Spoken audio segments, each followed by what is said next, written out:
Guys, alam nyo masarap ang buhay sa Russia, no? Eto, basurera kami dito. Nagwawalis, magsunong ng basura. O, ayan, o, pakending-kending pa, o. Itapon yan sa labas. Kala nyo magandang buhay namin dito. Ganito ang aming life.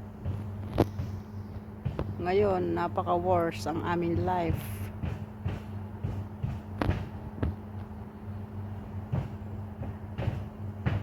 Worse ang life namin ngayon dito. Ang aming sitwasyon. Luwang ng garden ng amo namin. Oh, ayan, naglilinis kami dito twice a week. Dito lang sa labas. Nagwawalis.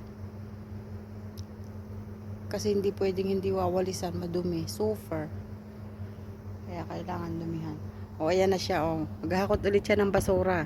Nagwalis kasi. Wala kaming panghakot, kaya siya ang naghahakot. Mabigat kasi. Ha? Saan? Saan ko titirahin? Kailan? Next? Isang araw? Next week, mag-alis man kayo. Yan ang linisin ko, kabiyak.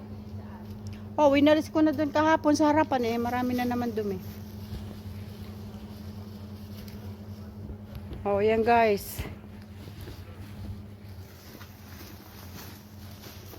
Yan. Itag mo sa akin yan para marami pang views.